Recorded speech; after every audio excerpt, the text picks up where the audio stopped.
Hello students, today we'll be solving the pre-med test paper of class 11 physics. The very first question is, what is the maximum number of component into which a vector can be split? आप देखो यहाँ पे, जैसे मान लो ये एक vector है, just suppose this is a vector at point O. तो अगर सपोज इफ आई दिया होता कि ये 2 डायमेंशन में है ना, तो 2 डायमेंशन में कितने कंपोनेंट है? 2 कंपोनेंट होते हैं। अगर बोलता 3 डायमेंशन में रिजॉल्व करो तो 3 कंपोनेंट होते हैं। अगर कहता 4 डायमेंशन में रिजॉल्व करो तो 4 कंपोनेंट है। बट यहाँ पे एक वर्ड दे दिया मैक्सिमम। अब एक पॉइंट के अराउंड आप कितने डायरेक्शन बना सकते हो? आप इनफाइनाइट डायरेक्शन बना सकते हो, यहाँ यहाँ यहाँ हर जगह आप इसको रिजॉल्व कर सकते हो। So due to this word maximum, how many directions you can have, or how many parts you can resolve a vector, that is infinite. Next question कह रहा है, if pressure P, velocity V and time T are taken as fundamental physical quantities, the dimensional formula for forces. तो कहने का मतलब जो force है वो प्रेशर पे डिपेंड कर रहा है, वेलोसिटी पे डिपेंड कर रहा है और टाइम पर डिपेंड कर रहा है। आपको फोर्स का फॉर्मूला निकालना है प्रेशर, वेलोसिटी और टाइम के टर्म्स में। तो इसमें बेटा अपन कौन सा पार्ट करेंगे? इसमें अपन लिख देंगे F is proportional to, F is proportional to P का पावर A, P मतलब प्रेशर, V का पावर B और T का पावर C। तो F कितना आ गया? P का पावर A, V का पावर B, T का पावर C। मेरे को फॉर्मूला कब मिल जाएगा? जब मुझे ए बी सी की वैल्यू मिल जाएगी। ए बी सी की वैल्यू मैं कैसे लाऊंगा? सबके डायमेंशन पुट करूंगा और उनके डायमेंशन आपस में कंपेयर कर दूंगा। एफ का भी एफ रहने दो, बाद में इसका डायमेंशन पुट कर देंगे। प्रेशर का डायमेंशन क्या होता है? ml-1 t-2 the whole power A. Velocity का डायमेंशन क्या होता है? lt-1 the whole power B. और टाइम का डायमेंशन तो टाइम ही है, तो टी का पावर सी, इसमें कोई दिक्कत नहीं है। आगे बढ़ते हैं। अब आप पावर्स को ओपन कर दो। F will be equal to M का पावर ए, एल का पावर -a, टी का पावर 2a, फिर एल का पावर b, टी का पावर -b और टी का पावर c। अब आप सभी को एक साथ ले लो। F will be equal to, मतलब एम को एम के साथ, एल को एल के साथ, एम का पावर ए, एल का power -a plus B, -a plus B, और टी का पावर आ गया बेटा कितना आएगा? टी का आ गया 2a-b, सॉरी ये टी का पावर -2 आएगा, ठीक है, सॉरी सॉरी। टी का पावर -2a, -b और +c। ये आपको तीनों चीजें मिल गई। अब f का डायमेंशन क्या होता है? इसको यहाँ पे पुट कर देते हैं f का डायमेंशन। ठीक है, f का आपका डायमेंशन होता है ml-t-2। कंपेयर कर लो आप, a कितना मिल जाएगा? a will be equal to 1। उसके बाद आपको b कितना, l का पावर कितना है? -a+b, और यहाँ पे l का पावर कितना है? 1, तो ये आपको मिला -1 plus b is equal to 1। तो b आपको मिल गया, -1 इधर गया, b आपको 2 मिल गया। लास्ट आप कंपेयर करो, -2a -b plus c is equal to -2। -2a, की वैल्यू कितनी है? 1, तो -2, -b, b की वैल्यू कितनी है? 2, plus c is equal to -2, -2 -2 -4 plus c is equal to -2। c हो गया 4, इधर जाएगा प्लस हो जाएगा, 4 -2 बचा 2।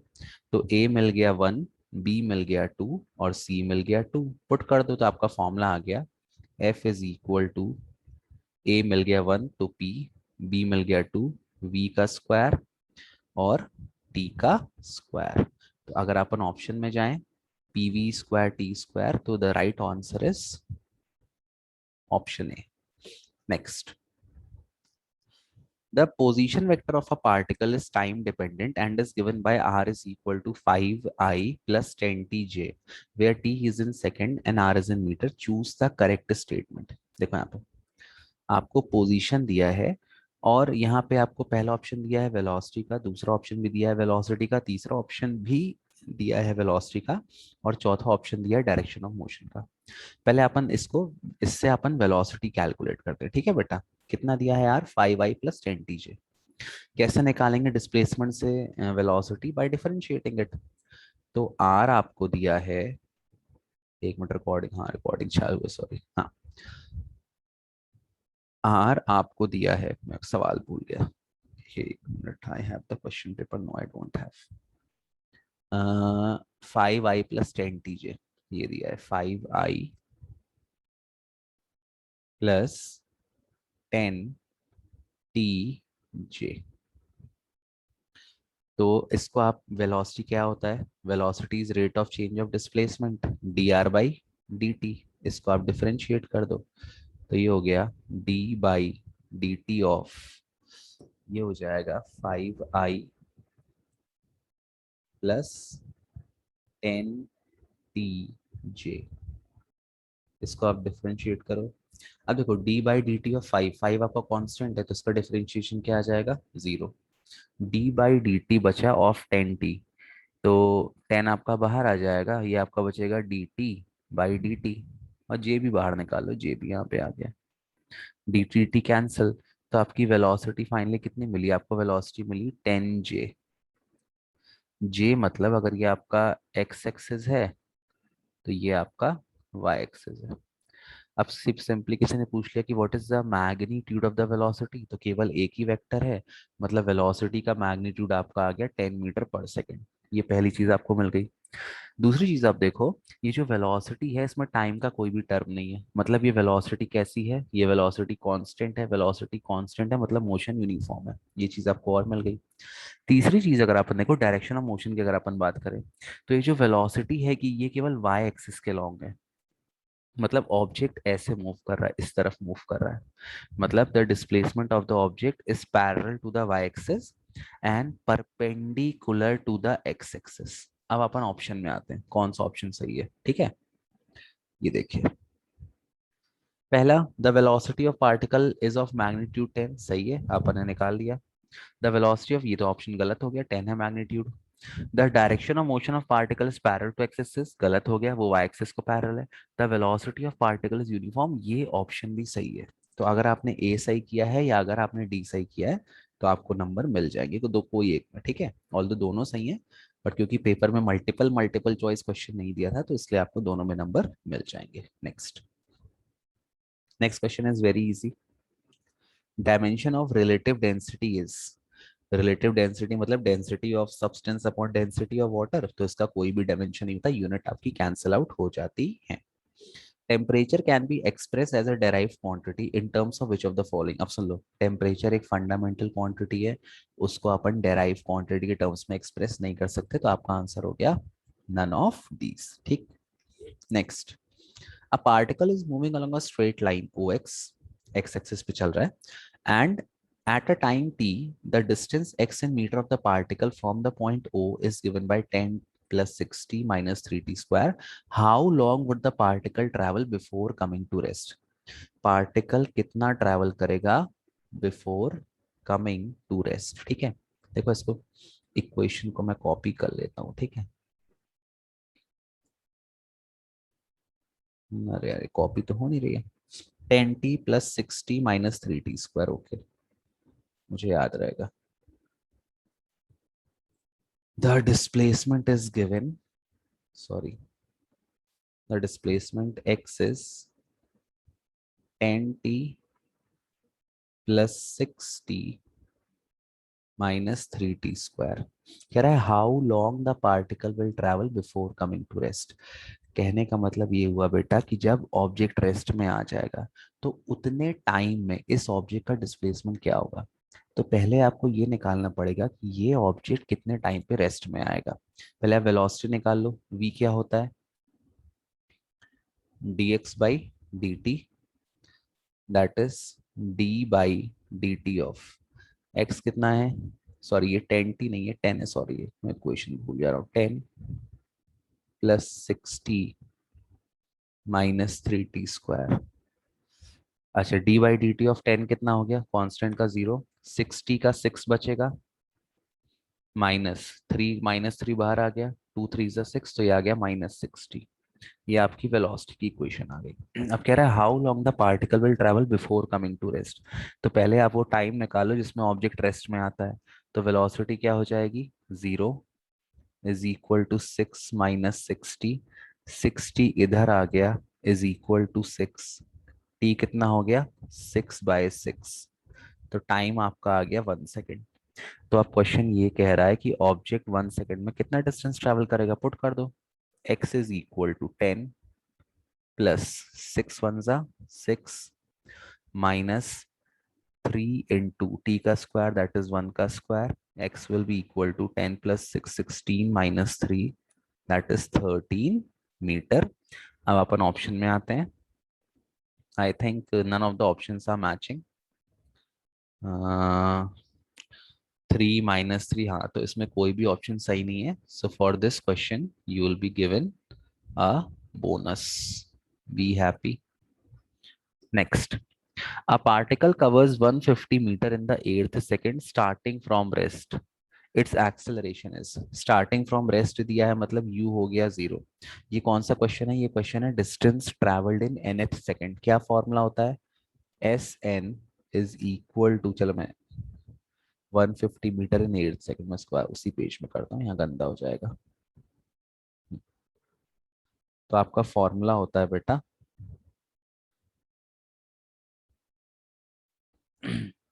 S N is equal to u plus a/2 into 2n - 1। कितना ट्रैवल कर रहा है, 150।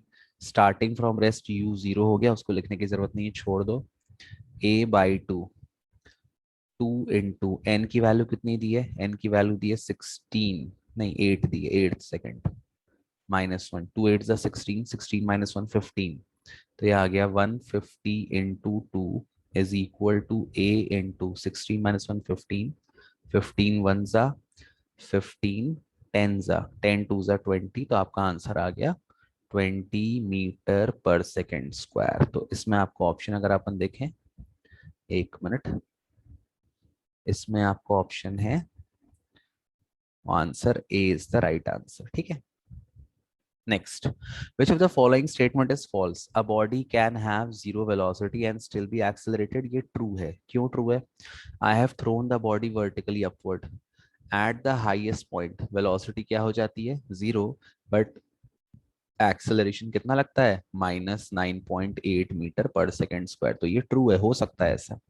कह रहा है body can have a constant velocity and still have varying speed. ये बेटा पॉसिबल नहीं है, ये फॉल्स है। ऐसा कोई भी बॉडी नहीं है जिसका वेलोसिटी कांस्टेंट और उसका स्पीड चेंज हो रहा है, this is not possible.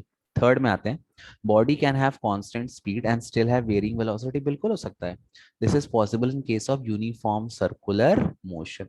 Uniform circular motion मतलब स्पीड कांस्टेंट होती है, but due to constant change in direction the velocity of body is changing. So this case is possible, और example है uniform circular motion. Direction of velocity of a body can change when it's acceleration is constant. ये भी बिल्कुल सही है भाई। यहाँ भी जैसे आप यही वाला केस देख लो, when an object is thrown vertically upward, acceleration तो कांस्टेंट लग रहा है, वो पहले ऊपर गया फिर वो नीचे आ गया, डायरेक्शन ऑफ वेलोसिटी चेंज हो गया। So this is also true. तो इसमें आपका सही आंसर क्या है, B is the incorrect statement, ठीक। Next, ninth question, which quantity does area under velocity time graph and slope of velocity time graph give respectively? respectively दिया है, मतलब एक के बाद एक। तो vt ग्राफ का एरिया क्या देता है, डिस्प्लेसमेंट, और स्लोप ऑफ vt ग्राफ देता है एक्सेलरेशन। तो इसका आंसर है B. This was a very easy question. Next, light travels in a straight line at a constant speed of 3 into 10 to the power 8 meter per second. What is acceleration of light? अब देखो यहाँ पे velocity already constant दी है। Velocity constant जहां भी होती है वहां पे एक्सेलरेशन क्या होता है, 0। तो इसका ऑप्शन हो गया डी, ऑप्शन इज 0। u और v बराबर होगा, v माइनस यू आपका 0 आ जाएगा। Such an easy question. Next, what does area under acceleration time graph represent? Very good question. देखो यहाँ पे जैसे ये एक्सेलरेशन दिया है, ये टाइम दिया है, ठीक है। अब सपोज ये ऐसा ग्राफ है, एरिया एक्सेलरेशन टाइम ग्राफ का। इसका मुझे एरिया निकालने के लिए क्या करना पड़ेगा, इसको आप टाइम एक्सिस से जोड़ दो। ये आपने टाइम एक्सिस को जोड़ दिया। अब इसका ये रेक्टेंगल बन गया, एरिया ऑफ रेक्टेंगल क्या होता है, लेंथ इनटू ब्रेथ। तो सपोज ये पॉइंट ओ है, ये ए है, ये बी है और ये सी है। So area under acceleration time graph, so the area will be equal to area of rectangle O A B C। क्या होता है एरिया ऑफ रेक्टेंगल का formula, length into breadth. Just suppose मैंने ओ ए को लेंथ मान लिया और ए बी को मैंने ब्रेथ मान लिया, तो लेंथ कितनी हो गई, टी, है ना। और ये ए बी किसके बराबर होगा, ए बी आपका एक्सेलरेशन ए के बराबर होगा, तो टी इंटू ए। या आप ये भी कह सकते हो कि जो एरिया का फॉर्मूला क्या आ गया, एक्सेलरेशन इंटू टाइम। अब आप एक्सेलरेशन के फॉर्मूले पे आओ, क्या होता है एक्सेलरेशन का formula, v minus you by T. तो अगर मैं a इंटू टी को मल्टीप्लाई कर देता हूं तो क्या आंसर मिलता है मेरे को, v माइनस यू। तो कहने का मतलब area under acceleration time gives the change in velocity of body. अगर आप केवल वेलोसिटी ऑफ बॉडी करके आ रहे हो तो ये गलत है। क्या दे रहा है, v माइनस यू क्या होता है, change in velocity of body. Okay, I hope this much is clear to you. Wait, हाँ। The 12th question is, a man walks 30 meter towards north, 20 meter towards east and 30 root 2 meters towards southwest, मतलब 45 degree angle form करेगा वो। The displacement of the man from the origin is, इसके लिए मुझे diagram बनाना पड़ेगा, without diagram question solve नहीं होगा। देखो यहाँ पे सपोज मैंने पहले बना लिया अपने कोऑर्डिनेट एक्सिस, ये ठीक है। अरे व्हाट इज दिस, हाँ सॉरी,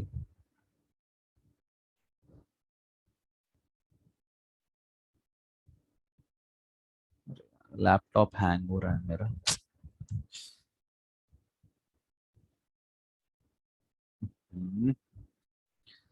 सॉरी यार, चलो मैं हाथ से ही बना देता हूँ। बन बन गया। सी, क्वेश्चन कह रहा है, अ मैन वॉक्स 30, मेरे को let me read the question once more. A man walks 30 meter towards north, 20 meter towards east and 30 root 2 meters। सी, ये दिस इज द क्वेश्चन।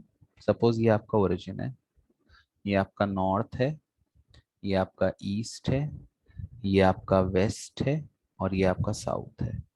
कह रहा है a man walks 30 metre towards north. Suppose आपका आदमी जो है वो गया ओ से ए तक। अच्छा, यहाँ पे सब कुछ अपन वेक्टर फॉर्म में पुट करेंगे, ठीक है। तो ये हो जाएगा 30। अब अगर मैं इसको x मान रहा हूँ तो इसको i ले लूंगा और इसको मैं ले लूंगा j। So this is the displacement of 30j। फिर कह रहा है देन वॉक्स 20 मीटर टुवर्ड्स ईस्ट। अब यहाँ से थोड़ा ईस्ट चला गया, तो ये मैं छोटी सी एक लाइन ड्रॉ कर देता हूँ, ये यहाँ तक किया, ठीक है। ये गया ए से बी तक। अब ईस्ट मैंने एक्स लिया है तो ये हो गया 20i। उसके बाद कह रहा है बेटा कि 30 √2 मीटर ट्रैवल करता है साउथ वेस्ट, ठीक है। साउथ वेस्ट मतलब यहाँ से 45 डिग्री में निकल रहा है वो। तो सपोज ये आपकी एक लाइन है, ये मैंने बना दिया यहाँ से साउथ वेस्ट 30 √2 मीटर, ठीक है। तो this is suppose point C and he is travelling south west. अच्छा अब देखो यहाँ ध्यान से, अगर ये एंगल 45 है, साउथ वेस्ट जा रहा है मतलब जैसे आपकी डायरेक्शन है साउथ वेस्ट, मतलब ऐसा कुछ होगा ना यहाँ पे, ये साउथ वेस्ट 45 डिग्री एंगल पे। तो अगर ये 45 है तो ये वाला एंगल भी कितना हो जाएगा, this angle will also be 45 degree. अब इसकी मैग्नीट्यूड कितना दिया है, 30 √2, 30 √2 दिया है। बट इसका कंपोनेंट एक्स एक्सिस और वाई एक्सिस के अलॉन्ग नहीं दिया, ठीक है। The component has not been given along the X axis and Y axis. तो मैं क्या करूंगा, मैं इसको रिजॉल्व कर लूंगा, ठीक। जैसे मैं इसको रिजॉल्व करूंगा तो मेरे को क्या मिलेगा, मेरे को दो कंपोनेंट मिलेंगे, एक मिलेगा हॉरिजॉन्टल कंपोनेंट, एक मिलेगा वर्टिकल कंपोनेंट। हॉरिजॉन्टल कंपोनेंट हो जाएगा 30 √2 cos 45। अब आप ध्यान से देखो, ये आपका हॉरिजॉन्टल कंपोनेंट है, ये जो कंपोनेंट है ये ओरिजिन के लेफ्ट हैंड साइड में जा रहा है, तो यहाँ पे मैं क्या ले लूंगा, -i। ठीक। और इसका जो वर्टिकल कंपोनेंट आएगा इस तरफ कहीं नीचे आएगा ऐसा, है ना, ये इसका वर्टिकल कंपोनेंट आएगा, ये कितना आ जाएगा, ये आ जाएगा 30√2। फिर से ये हो जाएगा sin 45, दोनों की वैल्यू सेम होती है। और अच्छा, अब ये भी कहाँ जा रहा है, ये भी नीचे जा रहा है, ये ओरिजिन के नीचे से जा रहा है, मतलब इसका मैं क्या ले लूंगा, -j। तो अगर आप टोटल डिस्प्लेसमेंट निकालो, the total displacement of the object S will be, vector form में अगर अपन लिखें तो ये आएगा 30j +20i, सॉरी आई है ये, सॉरी सॉरी आई है, प्लस आपका, अब इसके देखो दो कंपोनेंट है, तो पहला कंपोनेंट लिख दो 30√2 cos 45 डिग्री -i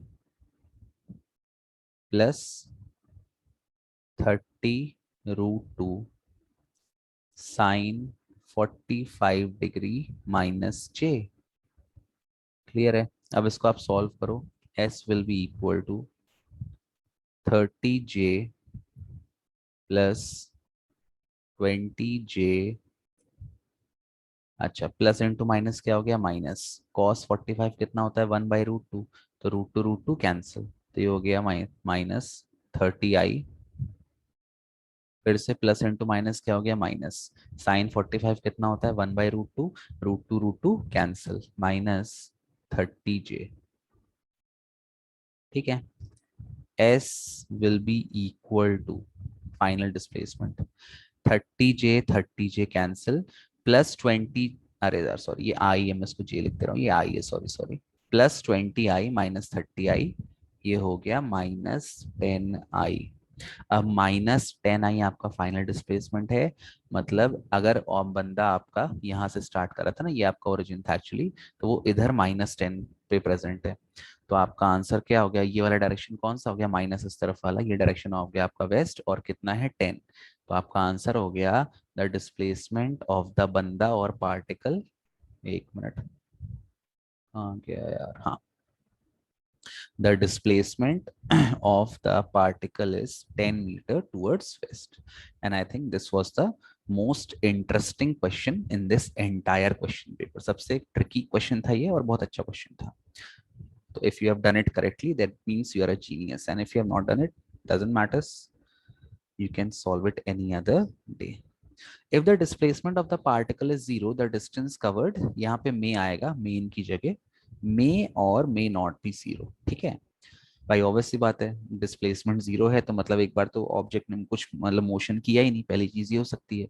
दूसरी चीज क्या हो सकती है, दूसरी चीज ये हो सकती है कि ऑब्जेक्ट ने डिस्टेंस तो ट्रैवल किया, लेकिन घूम भाग के वो वापस वहीं पे आ गया, जैसे सर्कुलर मोशन में एक चक्कर मारा तो घूम के वापस वहीं पे आ गया, डिस्प्लेसमेंट 0 हो गया।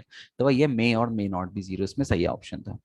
Next, 14th question, if x denotes the displacement in time and x is equal to a cos t, then acceleration is, देखो यहाँ पे displacement दिया है, x कितना दिया है, a cos t, आपको acceleration निकालना है, पहले velocity क्या होता है, dx by dt, तो ये हो गया d by dt of a cos t, a आपका कांस्टेंट है, a आपका बाहर आ जाएगा, तो ये बचेगा v will be equal to a d by dt of cos t, और डिफरेंशिएशन ऑफ कॉस टी कितना आता है, ये हो जाएगा -a sin t, differentiation of cos theta होता है माइनस साइन थीटा, तो यहाँ माइनस साइन टी आ गया। फर्दर अब आपको एक्सेलरेशन निकालना है, एक्सेलरेशन क्या होता है, एक्सेलरेशन होता है dv by dt, this will be equal to d by dt, in place of v what I will write, -a sin t। ठीक है, फिर से माइनस से बाहर आ जाएगा, and differentiation of sine T कितना होता है, cos T plus cos T, तो आपका फाइनल आंसर आ गया, the acceleration A will be equal to -a, ये ए कांस्टेंट है, ठीक है, -a cos t। ठीक, So the acceleration is minus a cos t. Next question. A train covers the first half of distance between two stations with speed of 40 kilometer per hour and the other half with speed of 60 kilometer per hour. Then the average speed is, यहाँ पे क्या हो रहा है, दोनों distance को वो equal half में कवर कर रहा है अलग अलग रफ्तार से। तो यहाँ एवरेज स्पीड का फॉर्मूला क्या लगता है बेटा, 2v1v2 upon v1 plus v2। ये आपने क्लास 9th में भी पढ़ा है, अगर ध्यान से अगर आपको याद हो, कोई बात नहीं, पुरानी बातें भूल जाती हैं।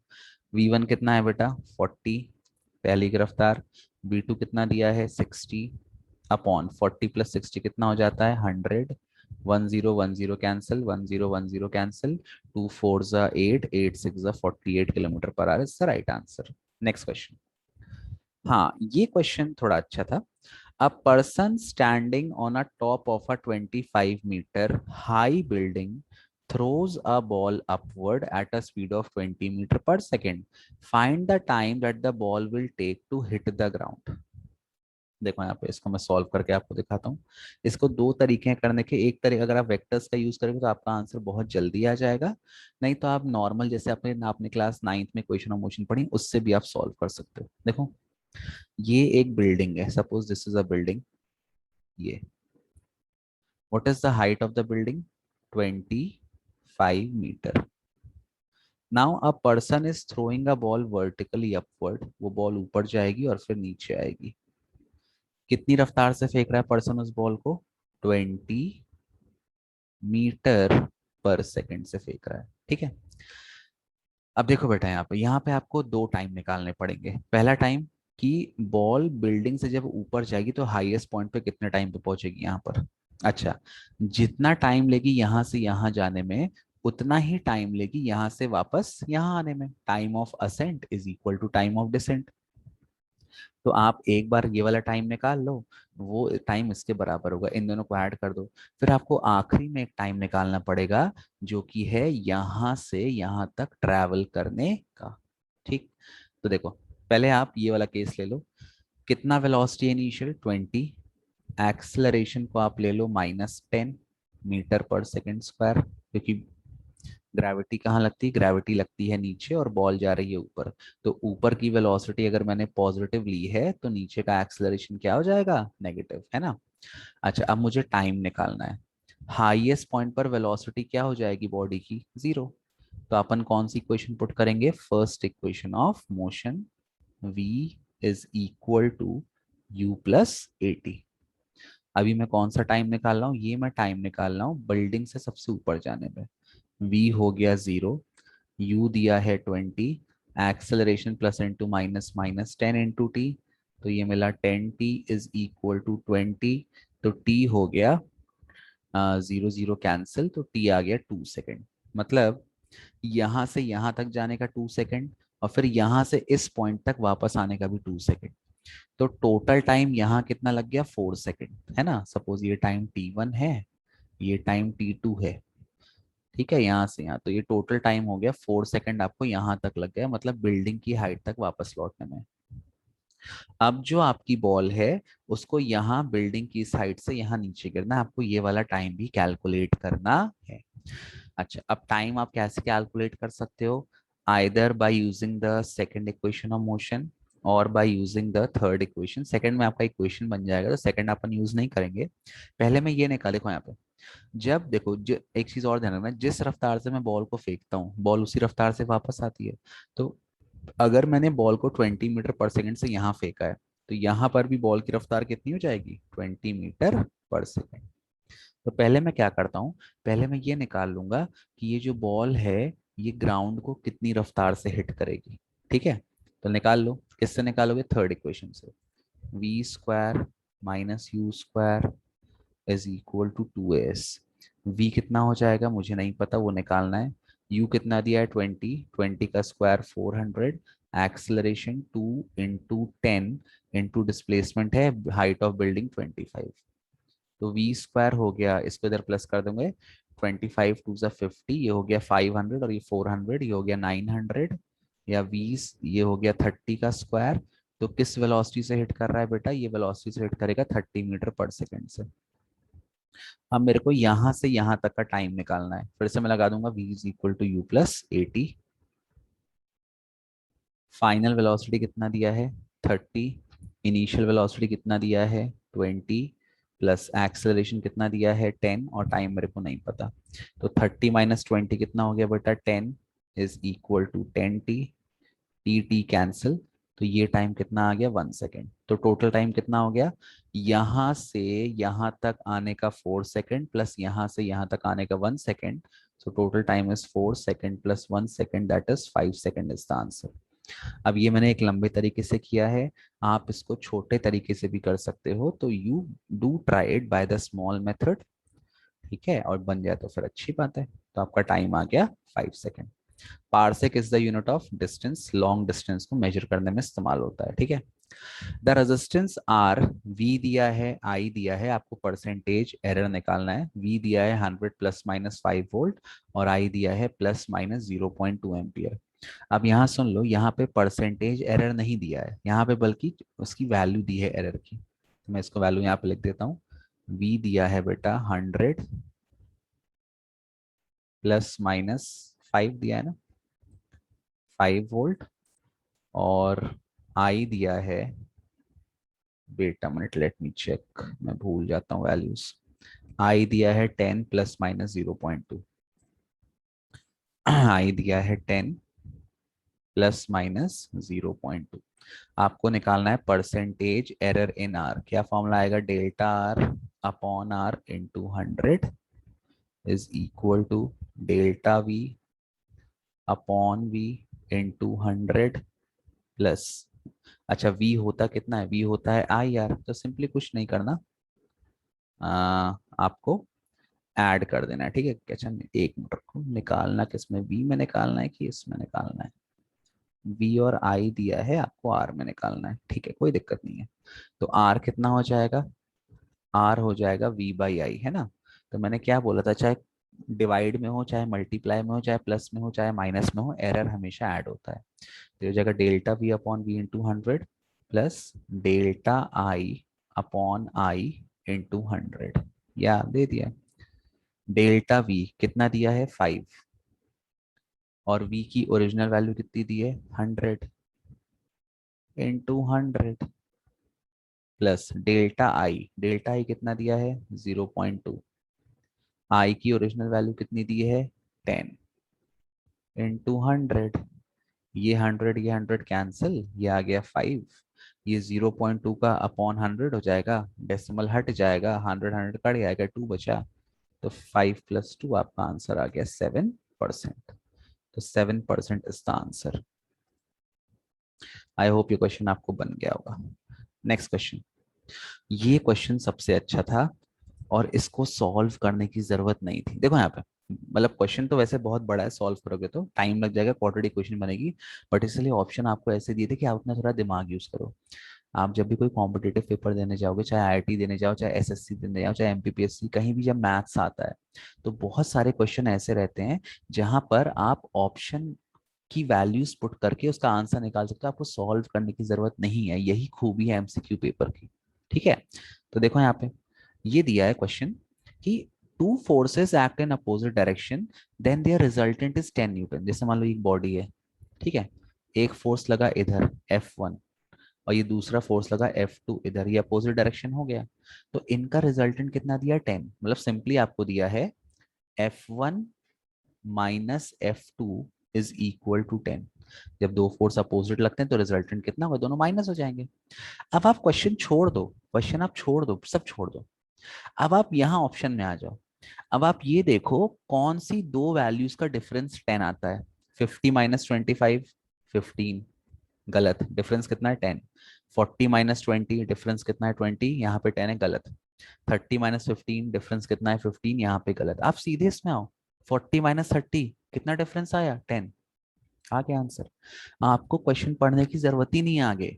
ऑल्दो आप वैसे भी सॉल्व कर सकते हो, उसमें टाइम लगेगा, बट यहाँ पे आपको अपना ब्रेन यूज करना है। तो आपका सीधा ऑप्शन आ गया, option A is the right answer. आप इसको लंबे तरीके से भी कर सकते हो, कोई दिक्कत नहीं है, वो आप घर में सॉल्व करना। ठीक है, अगर आपको करना है, फिर देखो उसके बाद क्या बोला है, If they act mutually perpendicular, then their resultant is 50.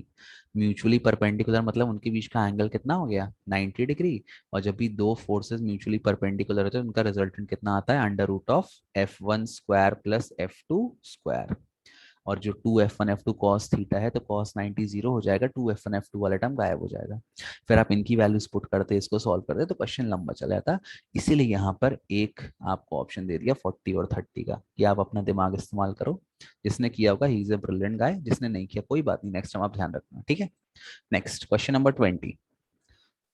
A ball is projected to achieve maximum range if the height attained is h, then the range is। देखो यहाँ पे सबसे पहले आपको ये पता होना चाहिए मैक्सिमम रेंज कब आती है ना। यहाँ देखो, एक मिनट नया पेज ऐड कर दूं। See what is the formula of range, पहले आप फॉर्मूला लिख लो। रेंज का फॉर्मूला होता है u square sine 2 theta by g. और हाइट का फॉर्मूला क्या होता है u square sine square theta by g. ठीक। अब मैक्सिमम रेंज कब आता है, मैक्सिमम रेंज तब होगा जब ये साइन की वैल्यू 1 होगी। साइन की वैल्यू 1 कब होती है जब साइन थीटा 90 हो जाएगा। बट यहाँ पे 2 थीटा दिया है तो ये 90 होने के लिए थीटा कितना हो जाएगा 45 डिग्री। ये पहली कंडीशन है ना, आपको बताया था। तो ये हो गया। तो आपका आपका फॉर्मूला क्या आ गया, आर हो गया, मैक्सिमम रेंज का फॉर्मूला हो गया यू स्क्वायर बाई जी। ये तो साइन 90 होके 1 हो जाएगा। अब आप अगर इसमें हाइट पे आ जाते हो, एच कितना हो जाएगा यू स्क्वायर। अब साइन थीटा, थीटा कितना है 45, तो साइन 45 होता है 1/√2। लेकिन यहाँ पे स्क्वायर दिया है तो 1/√2 का स्क्वायर करोगे तो कितना आ जाएगा 1/√2 का आप स्क्वायर करोगे तो ये हो जाएगा यू स्क्वायर, और सॉरी अपॉन 2g भी होता है फॉर्मूला। तो ये हो जाएगा साइन, आप वैल्यू पुट करो यू स्क्वायर साइन थीटा हो गया 45, और बेटा इसका स्क्वायर है अपॉन 2g। ठीक है, पुट करो value, h will be equal to you square sine 45 is 1/√2 का होल स्क्वायर अपॉन 2g। ये हो जाएगा यू स्क्वायर 1/√2 का होल स्क्वायर कितना आएगा 1/2। तो ये 1/2 का 2 आ गया और ये 2, तो 2 × 2g। तो ये हो गया यू स्क्वायर अपॉन 4g। ये आपका हाइट का फॉर्मूला आ गया। हाइट का फॉर्मूला कितना आ गया you square upon 4g। Question में आपको हाइट और रेंज के बीच का रिलेशन निकालना है, आप रेशियो ले लो दोनों का। अब यहाँ देखो यू स्क्वायर बाई जी कितना है आर, तो ये यू स्क्वायर बाई जी को आर से रिप्लेस कर दो तो एच हो गया r/4, या r मिल गया आपको 4 टाइम्स ऑफ h। तो इस वाले क्वेश्चन में आपका सही ऑप्शन क्या हो जाएगा, एक मिनट, इस वाले क्वेश्चन में आपका सही ऑप्शन हो गया कहाँ गया मैं, अच्छा मैं क्वेश्चन खा गया, कहाँ गया यार, ये सॉरी, हाँ ऑप्शन सी 4h। ठीक। Next question. Two cars approach each other on a straight road with velocity 10 meter per second and 12 meter per second respectively. When they are 150 meter apart, both drivers apply brake and each car deaccelerate at 2 meter per second square until they stop. How far they are apart will they be when they will both come to halt? चलो, कह रहा है दो car दी हैं, दोनों की initial velocity दी है, दोनों एक दूसरे को अप्रोच कर रही हैं, ऐसे अप्रोच एक दूसरे की तरफ आ रही हैं। फिर दोनों ड्राइवर ब्रेक मारते हैं और दोनों में 2 मीटर पर सेकंड स्क्वायर का डेसेलरेशन होता है। उनके बीच की इनिशियल दूरी 150 मीटर है। तो जब वो फाइनली रुक जाती हैं तब उनके बीच की दूरी कितनी बचती है ये निकालना है। ठीक है, तो क्वेश्चन, एक मिनट, क्वेश्चन को मैं थोड़ा वो कर लेता हूँ, वैल्यूज में लिख लेता हूँ। 10 metre, 12 metre and 2 metre per second square. ठीक है, देखो यहाँ पे सी, सपोज पहली आपकी कार है ए, दूसरी आपकी कार है B. What is the initial velocity of A 10 metre, initial velocity of B 12 metre per second. ठीक है, फिर कह रहा है दोनों में ब्रेक मार के दोनों को रेस्ट पे लाया, इसका वी जीरो, इसका भी वी जीरो। दोनों का जो डेसेलरेशन है वो कितना है बेटा -2, और इसका भी -2 मीटर पर सेकेंड स्क्वायर। अब कह रहा है कि इनके बीच का जो डिस्टेंस है, कितना डिस्टेंस दिया है दोनों कार के बीच का डिस्टेंस 150 मीटर। तो ब्रेक मारने के बाद जब दोनों रुक जाएंगी तो तब उनके बीच का डिस्टेंस कितना बचेगा। तो पहले आप ये निकालो कि दोनों कितना डिस्टेंस कवर करेंगे। कैसे निकालेंगे? By third equation of motion, V square minus U square is equal to 2as। ठीक है, वी आपका 0 हो गया, कोई मतलब नहीं है। यू कितना दिया है 10, तो 10 का स्क्वायर आ गया 100। 2 इंटू एक्सलरेशन दिया है -2 इंटू एस। तो मैं इसको सीधे पुट कर रहा हूँ, माइनस माइनस प्लस हो जाएगा। ये डिस्टेंस ट्रेवल्ड बाय ए आ जाएगा 100/4, दैट इज 25 मीटर। सिमिलरली आप निकाल दो distance travelled by B, V square minus U square is equal to 2as। V हो जाएगा 0, यू आपका दिया है 12, 12 का स्क्वायर हो गया 144 is equal to 2 into acceleration है -2 इंटू एस। ये आपको एस पी कर लो। तो ये आपका आंसर आएगा, displacement of B will be equal to 144, minus minus plus हो जाएगा अपॉन 4, 4 3 ज़ा 12 एंड 4 6 ज़ा 24। तो कहने का मतलब, मान लो ये एस ए है, यहाँ तक आपका कार ए आया और यहाँ तक आपका कार बी आया। तो टोटल डिस्टेंस दोनों ने कितना ट्रैवल किया? S A plus S P total distance travel किया 25 प्लस 36, दैट इज 5 प्लस 6 हो गया 11 का 161 मीटर डिस्टेंस ट्रैवल किया। बट क्वेश्चन कह रहा है हाउ फार अपार्ट। ये डिस्टेंस प्लस ये डिस्टेंस 61 हो गया, तो इनके बीच की अब दूरी कितनी बची? Total distance minus the distance travelled bye them. 10 में 1 गया 9 और 14 में 6 गया 8, तो 89 metre is the right answer. I hope आपको क्वेश्चन बन गया होगा, क्योंकि ऐसे क्वेश्चन आपने छोटी क्लासेस में भी किए, क्वेश्चन ऑफ मोशन वाले। ये आपका आंसर आ गया 89 मीटर। ठीक है, आगे बढ़ते हैं। If for a particle position x, ये पोजीशन दिए, देन क्या? अब देखो ये क्वेश्चन बहुत इजी था, इसमें आपको डिफरेंशिएट भी नहीं करना था। आपने सेकंड इक्वेशन ऑफ मोशन पढ़ी है, एस क्या होता है? You t plus half A t square. तो अगर आप यहां से भी देखो तो एस टी की कौन सी पावर को प्रोपोर्शनल है? टी स्क्वायर को। एक्स आपका डिस्प्लेसमेंट हो गया, टी आपका टाइम हो गया। इक्वेशन ऑफ मोशन कब लगाते हैं? जब आपका एक्सेलरेशन कांस्टेंट होता है या यूनिफॉर्म होता है। तो आप तो सीधे यहाँ से कह सकते हो एक्सेलरेशन इज कांस्टेंट। हाँ, अगर आपको ऐसे समझ में नहीं आता, फिर आप इसको कर देते हैं डिफरेंशिएट। मान लो एक्स इज इक्वल टू आपने ले लिया के टी स्क्वायर। वेलोसिटी क्या होता है?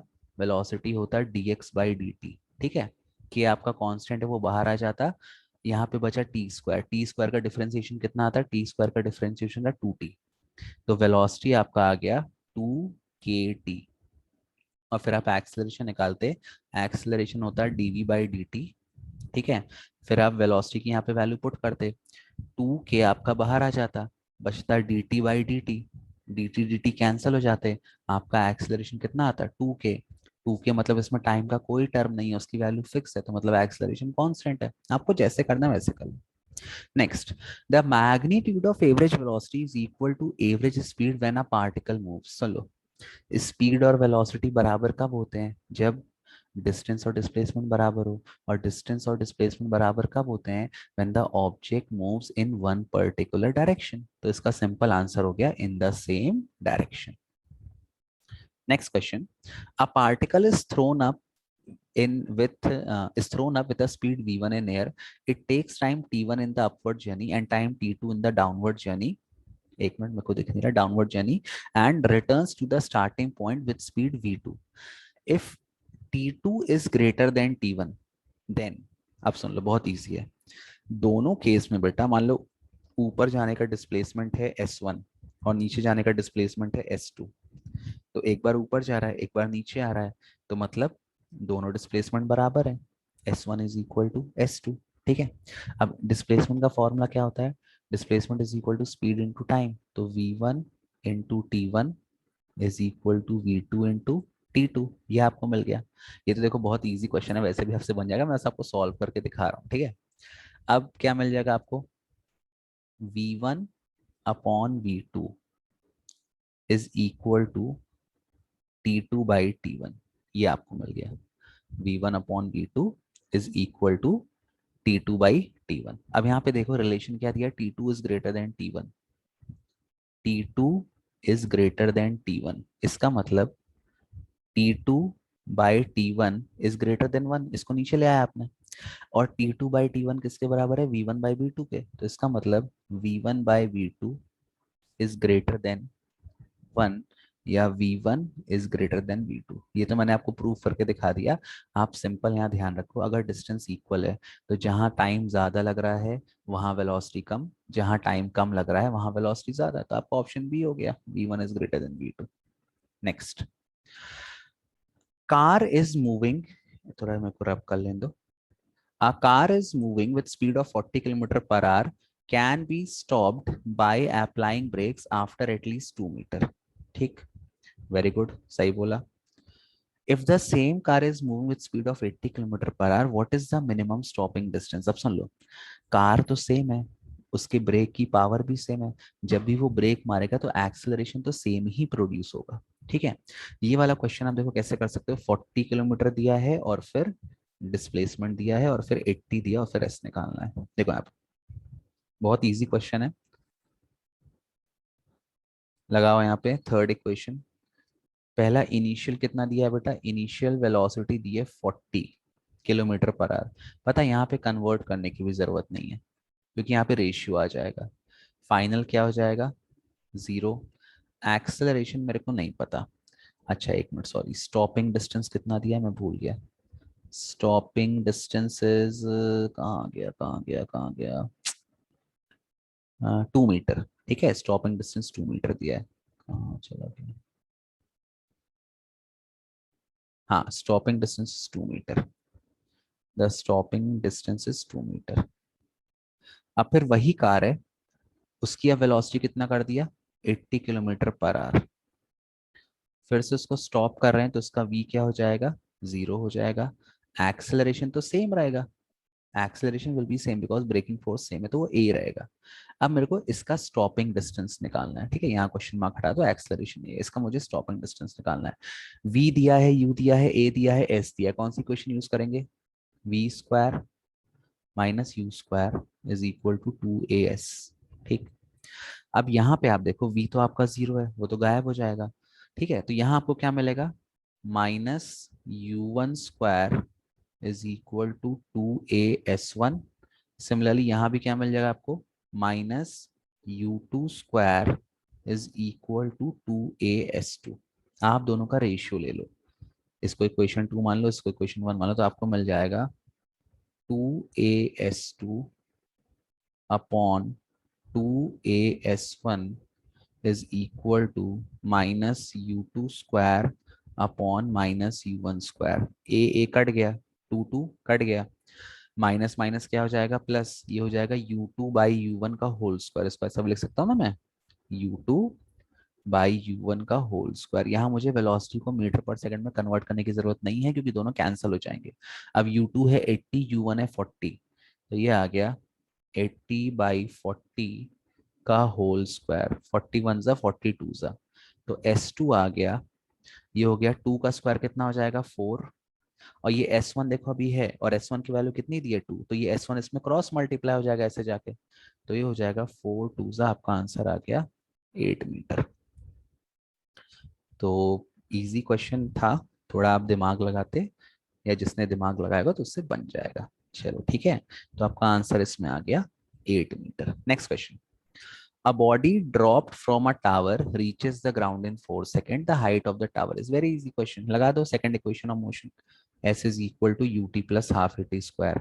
कह रहा है a body is dropped. Drop करेंगे तो initial क्या हो जाएगा? 0, तो वो 0 हो गया। half of acceleration कितना दे दिया? 10 into reaches the ground in 4 seconds. 4 का स्क्वायर हो गया 16, 2 1 सा 2 8 सा 8 10 सा, कितना आंसर आ गया? 80 metre. Right answer. Velocity time graph for a body projected vertically upward. अच्छा क्वेश्चन था ये, सुनो यहाँ पे। जब भी मैं किसी बॉडी को वर्टिकली अपवर्ड प्रोजेक्ट करता हूँ तो उसमें एक्सेलरेशन कितना लगता है? 10 लगता है ना, -10 या 10 सिंपली लगता है, -10 लगता है। नाउ इस पे कांस्टेंट एक्सेलरेशन लग रहा है, इसका मतलब velocity will change y equal amount in equal interval of time. या यहाँ पे डिक्रीज होगी, the velocity will decrease y equal amount in equal interval of time. तो इसका ग्राफ कैसा मिलेगा बेटा, इसका ग्राफ ऐसा मिलेगा, जब भी कोई चीज इक्वल अमाउंट से चेंज होती है उसका ग्राफ स्ट्रेट लाइन मिलता है। चलो, जब मैं फेंकूंगा मतलब टाइम जीरो पर उसकी वेलोसिटी मैक्सिमम होगी, तो ये ऐसा ग्राफ मिलेगा। यहाँ पर वेलोसिटी मैक्सिमम है, और जब वो हाईएस्ट पॉइंट पर पहुंच जाएगा तो उसकी वेलोसिटी क्या हो जाएगी, जीरो। ये ग्राफ नीचे की तरफ जा रहा है, मतलब वेलोसिटी डिक्रीज हो रही है भाई, ऊपर जाने पर रफ्तार घटती है क्योंकि इस पे कांस्टेंट एक्सेलरेशन लगता है। And velocity changes y equal amount in equal interval of time. तो आपका आंसर आ गया straight line. Next, if vector A is इतना and vector B is इतना, find the vector having the same magnitude as B, magnitude B के बराबर है and parallel to है। ठीक है, इसको मैं यहाँ पे सॉल्व करता हूँ, एक मिनट।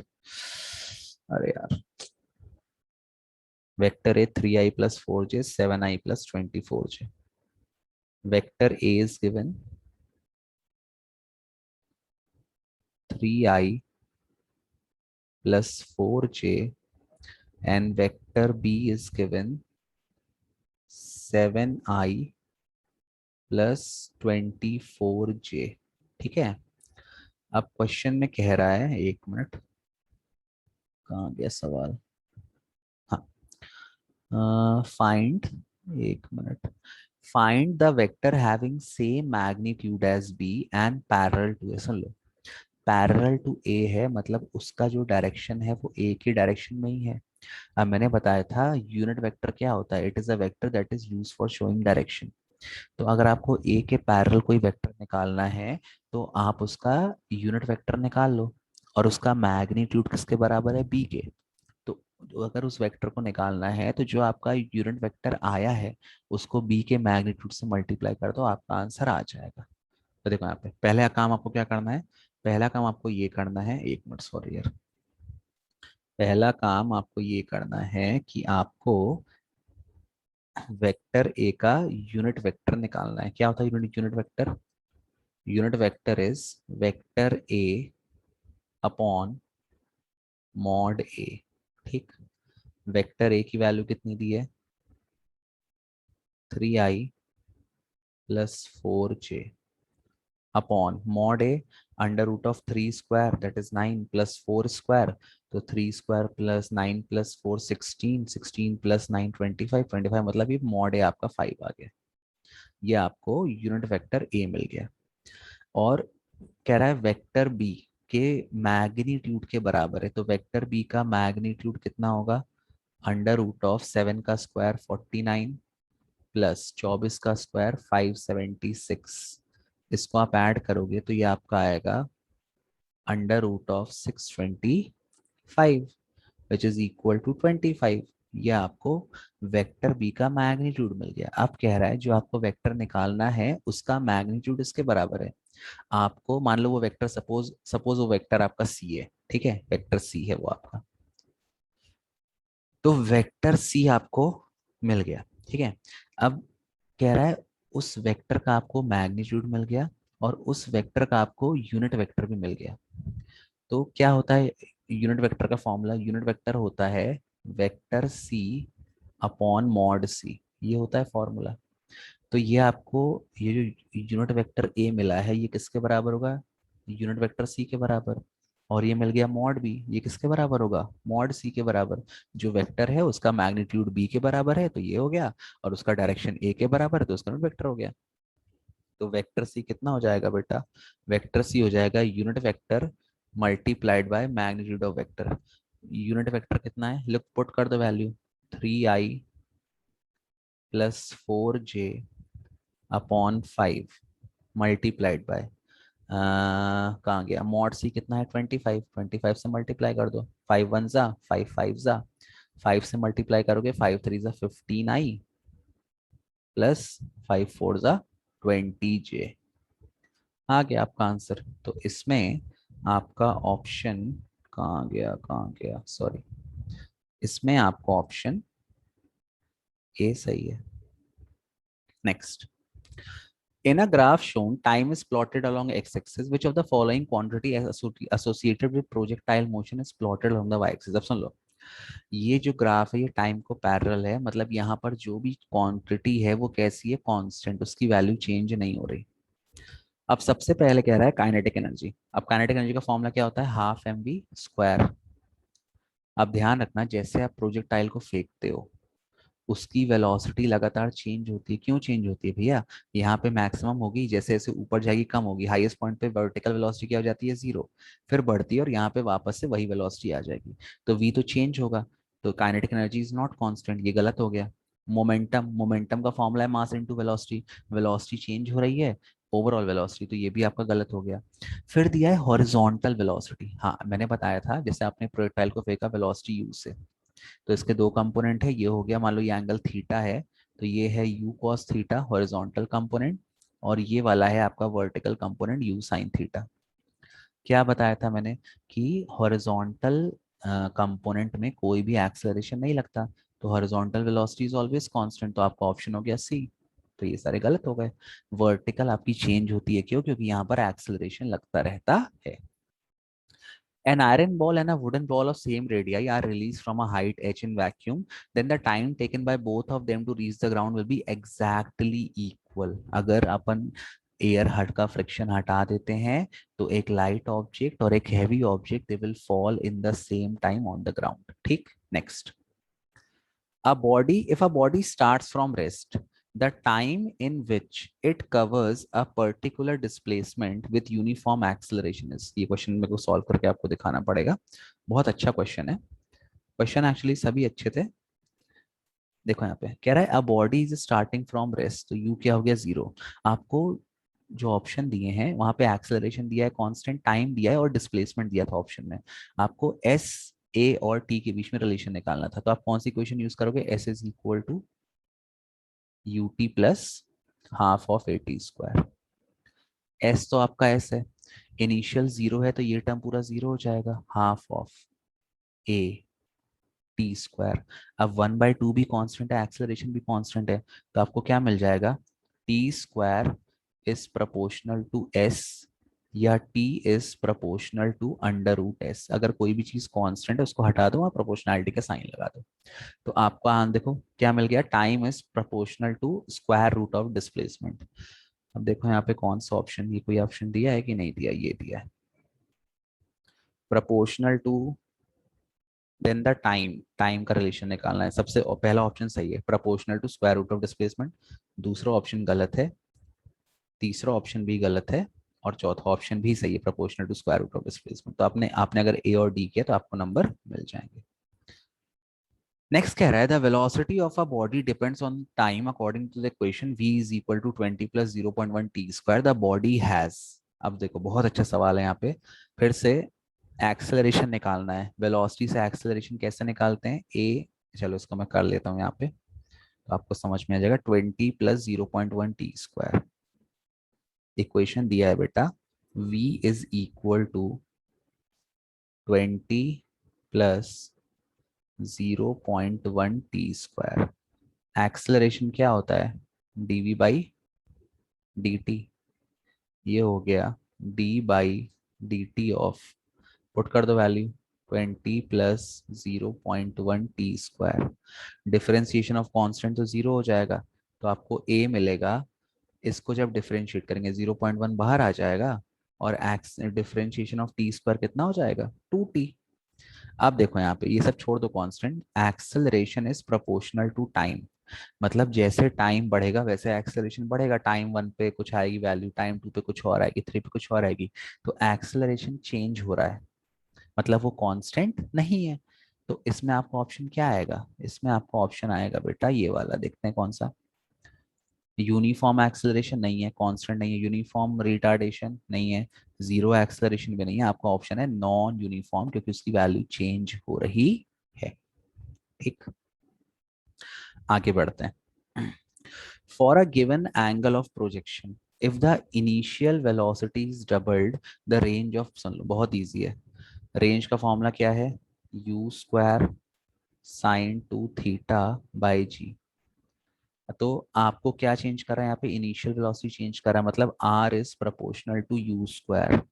अब बहुत सिंपल है, इसको डबल कर दिया, यहाँ जो भी चेंज u में होगा उसका स्क्वायर हो जाएगा, तो 2 का स्क्वायर कितना होता है 4, तो आपका आंसर आ जाएगा 4 टाइम, डी ऑप्शन।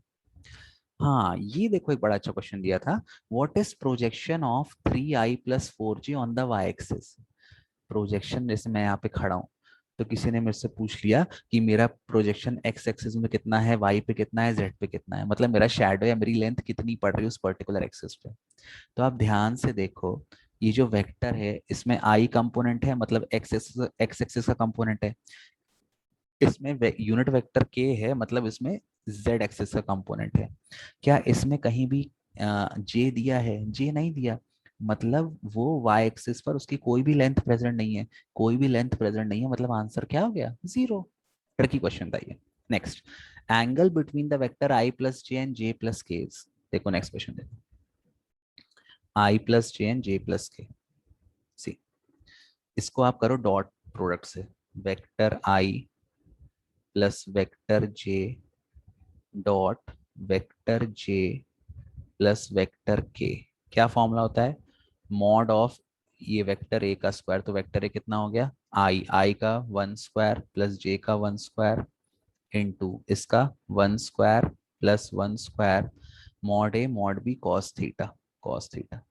अब देखो, डॉट प्रोडक्ट में क्या होता है? i.i1, j.j1, k.k1, बाकी i का j के साथ जीरो, j का k के साथ जीरो, i का k के साथ जीरो।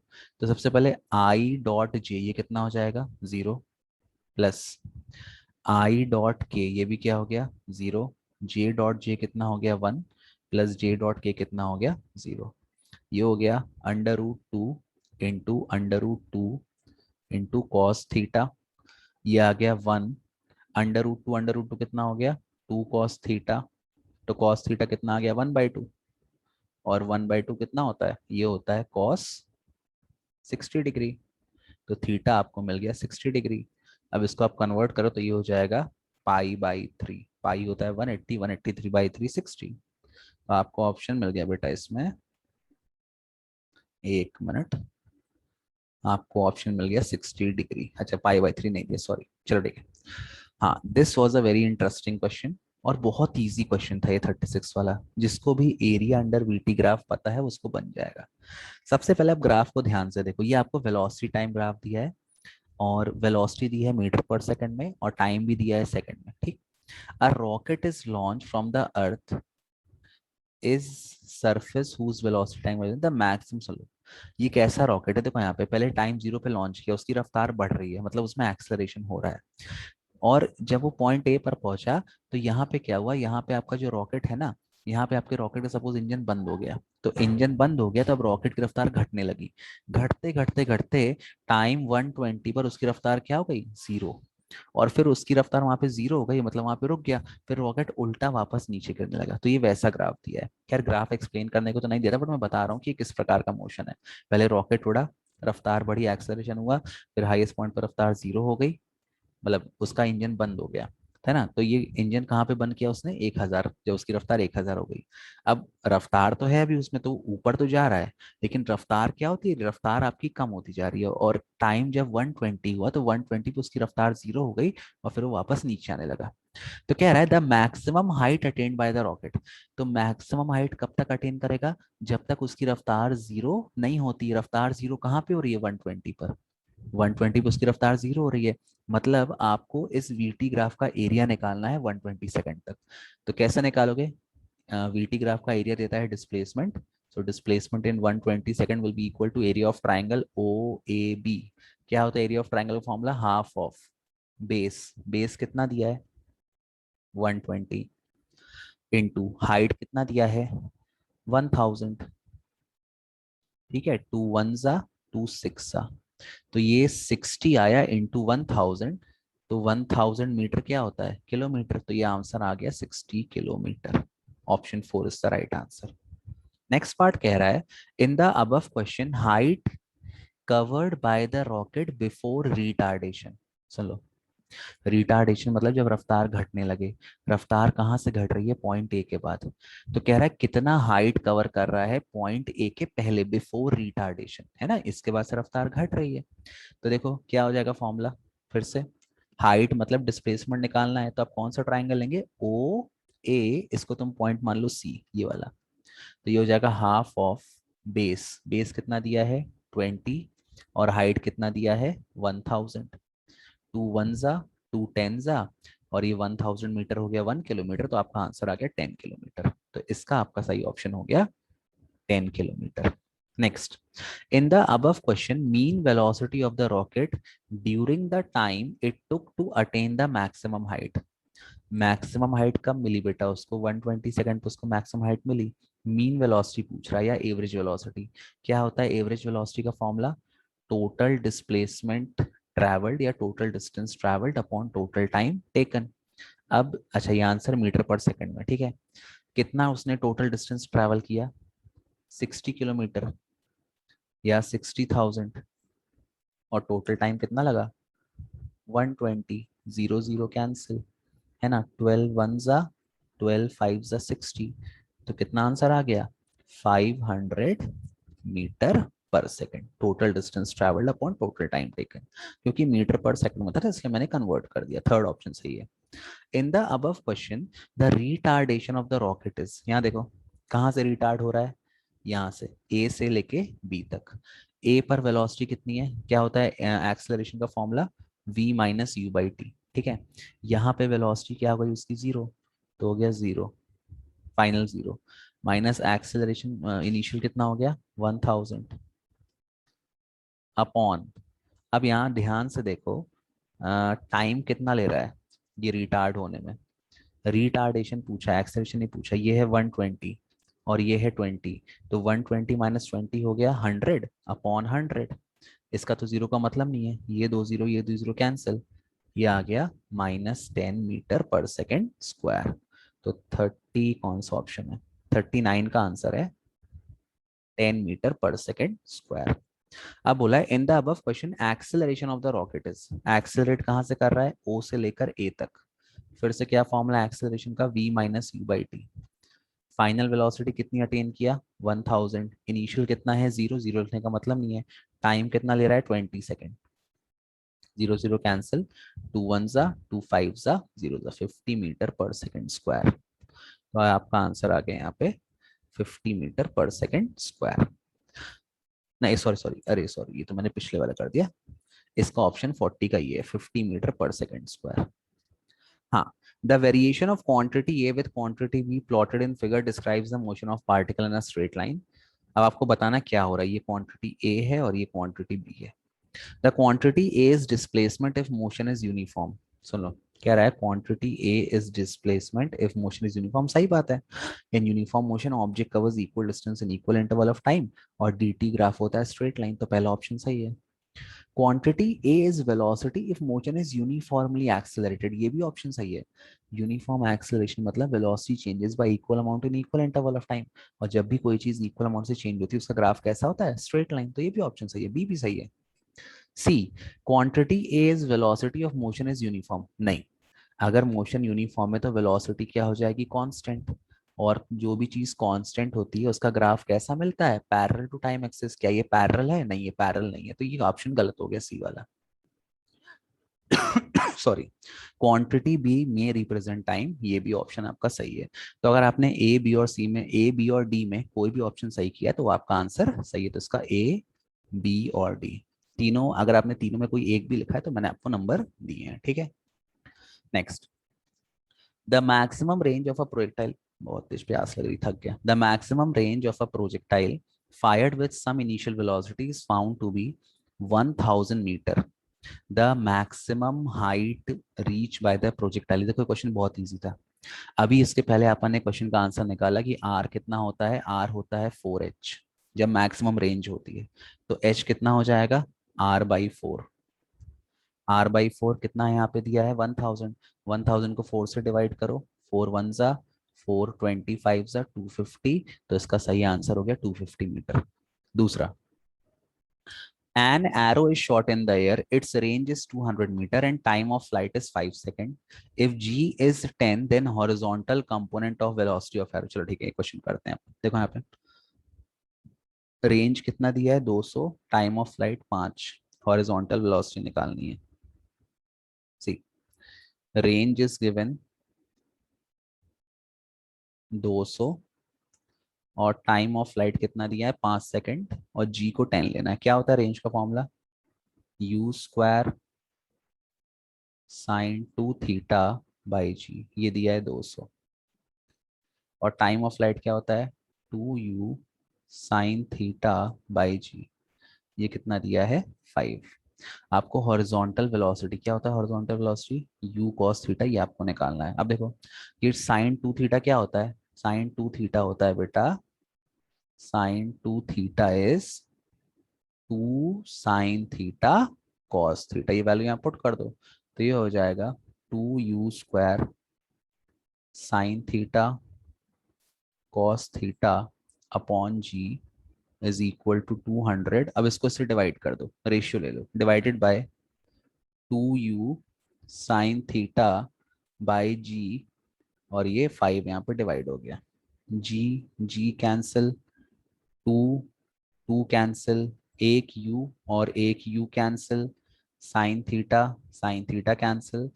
तो आपका आंसर आ जाएगा, ये बचा you cos theta, you cos theta 5 1 5 4 0 ये आपका आ गया 40 मीटर पर सेकेंड। तो पहले का आपका आंसर हो गया, कहाँ है ये, 43 का ऑप्शन 2 40 मीटर पर सेकेंड। ठीक है। Next, in question 43 the maximum height attend by the arrows. अब आपको मैक्सिमम हाइट निकालना है। ठीक है, देखो यहाँ पे कैसे करना है। क्या होता है हाइट का formula? h is equal to you square sine square theta upon 2g। ये आपको मैक्सिमम हाइट का फॉर्मूला दिया है। और आपको रेंज कितना दिया है? आपको रेंज दिया है 200। ठीक है। अब थोड़ा यहाँ पे ध्यान देना, आप यहाँ पे इसको निकालने के लिए ना मेरे को इन दोनों का इस्तेमाल करना पड़ेगा। क्या बोलते हैं, हाइट और रेंज दोनों के फॉर्मूले का। ठीक, देखो कैसे करना है। आपको देखो क्या दिया है, पहले अपन रेंज का ले लेते हैं। रेंज कितना दिया है आपको? रेंज आपको दिया है 200। और रेंज का फॉर्मूला क्या होता है? यू स्क्वायर साइन 2 थीटा की मैं वैल्यू पुट कर देता हूँ। क्या होती है sine theta value? 2 sin theta cos theta upon g is equal to 200। पहली चीज, ठीक है। अब देखो यहाँ पे ये जो यू स्क्वायर, ठीक। अब यहाँ पे आप ध्यान से देखो, you cos theta, you cos theta की वैल्यू कितनी दी है? यू कॉस थीटा दिया है 40। ठीक है। तो आप यहाँ पुट कर दो, इसको आप ऐसा ब्रेक कर लो, ये इसको आप कर लो यू स्क्वायर, यू इंटू 2 बाहर ले लो, यू आपने एक बाहर ले लिया, और साइन थीटा आपने साथ में ले लिया इस यू के, मल्टीप्लाइड बाई ये जो दूसरा यू है इसको आपने लिख दिया यू कॉस थीटा, और जी को आप यहाँ मल्टीप्लाई कर दो, ये हो गया 200। जी की वैल्यू है 10, और आप कर दो तो ये आपको मिल जाएगा 2 1 200 सा। तो आपको मिल गया you sine theta into you cos theta. ये कितना मिल गया आपको? 1000 मिल गया। अब देखो यहाँ पे u cos थीटा की वैल्यू ऑलरेडी 40 दी है, तो u sin थीटा को कितना मिल जाएगा? u sin थीटा मिल जाएगा, u sin theta into 40 is equal to 1000। 1 0 1 0 cut गया, तो आपको मिल गया u sin theta is equal to 100/4। तो ये आपको मिल गया 25। u sin थीटा बेटा आपको मिल गया 25। अब देखो यहाँ पे क्या है फॉर्मूला, यहाँ पे आपको हाइट का you square sine square theta, तो यू साइन थीटा कितना है 25। तो 25 × 25, क्यों 25 × 25? यू साइन थीटा का होल स्क्वायर हो गया अपॉन 2 × 10। तो 25 × 25 हो गया 625 अपॉन 2 × 10। 2 से डिवाइड करोगे इसको तो ये मिलेगा 2 3 फिर 2 1 फिर 2 2 फिर 2 5 3 1 2 5 अपॉन 10। तो ये आपको मिल जाएगा 31.25 मीटर हाइट। तो इसका आपका ऑप्शन हो गया 31.25। आप रेशियो लेके भी कर सकते थे, आपको जैसा ठीक लगे वैसे आप कर सकते हो। लेस बोला है लास्ट चीज, the vertical component of the velocity is, देखो यहाँ पे वर्टिकल कंपोनेंट मैंने अभी यहाँ पे निकाल भी लिया, पता भी नहीं चला निकल गया मजाक मजाक में। वर्टिकल कंपोनेंट है you sine theta, you sine theta की वैल्यू कितनी आ गई, ये आ गई यू साइन थीटा की वैल्यू 25, तो हो गया आपका ऑप्शन ये। अरे एक मिनट बेटा, सॉरी सॉरी सॉरी, मेरा लैपटॉप बहुत हैंग होता है यार, I need to purchase a new laptop. तो ये हो गया 25। So this finishes the solution of the paper. I hope it is clear to you and it was a bit tricky but it was easy. अगर आपने मन से पढ़ा तो आपको पेपर बन जाएगा। And always remember, physics is always tricky. It is not that easy. Please keep practicing as many questions at home. That is the only way that you can excel in physics. I hope you have enjoyed the video. Thank you. Bye bye. Take care.